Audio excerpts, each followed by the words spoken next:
जिंदगियों के बारे में सोचने पर मजबूर करता है जो इस दुनिया में आने से पहले ही खो जाते हैं। पर मेरा एक छोटा सा सवाल है, क्या जीने का अधिकार केवल उन्हें मिलता है जो जन्म ले चुके हैं, या फिर जो जन्म लेने वाली है उसे भी उतना ही हक है? अजन्मा शिशु वह जीवन है जो माँ के गर्भ में आकार ले रहा होता है, और यही वह समय जहाँ एक पूरी जिंदगी की नींव रखी जा सकती है। लेकिन सच तो ये है कि हमारे समाज में आज भी लिंग चयन और कन्या भ्रूण हत्या जैसी समस्याएं मौजूद हैं। और आर्टिफिशियल नहीं है, उसको बनाने का प्रयास है। तो इसको सेलिब्रेशन एडवांस में नाम दे दिया गया है, सेलिब्रेशन कि हम इसको मनाएंगे।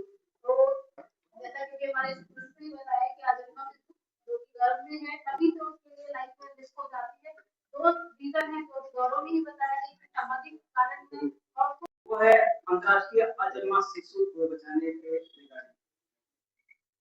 एक शिशु को जन्म देने के लिए अगर प्रकृति ने किसी को चुना है तो उसमें सबसे बड़ा महत्वपूर्ण भूमिका है एक महिला। और देखा जाता है कि समाज में महिलाएं जिस स्थिति में अभी हैं वहां पर वह सबका ख्याल तो कर लेती है और वह स्वयं का ख्याल कभी नहीं। अगर प्रकृति ने आपको इतने विशेष काम के लिए चुना है कि आपको एक नया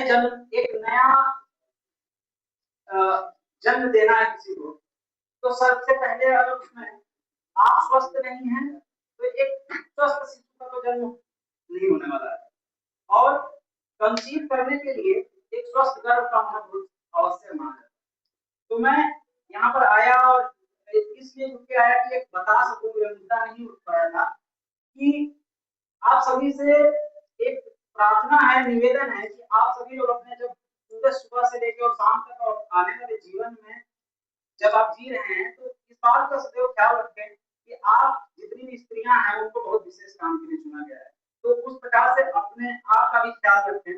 बाकी सब चीजें तो धीरे धीरे सुधर ही रहती हैं। बस इतना ही बात कहनी है।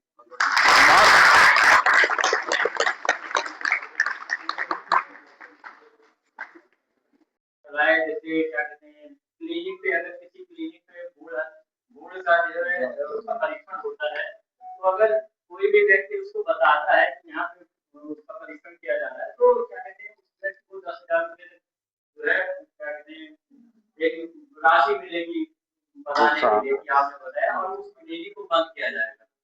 और इस क्या कहते हैं इस चीज को भ्रूण हत्या को हटाने के लिए अगर मेनली किस रीजन से होता है कि लड़कियों का पैदा होना। आजकल पुराने समाज में माना जाता था कि लड़की घर में हो गई है तो जो है बहुत सारी चीजें फ्यूचर में देखनी पड़ेंगी, शादी करना, पढ़ाई कराना उसको। और गांव में अभी भी मैं देखने को मिलता है कि अगर किसी के 2-3 लड़के हो गए, लड़कियां हो गई लगातार, तो वो आदमी चाहता है कि हमारे लड़का हो।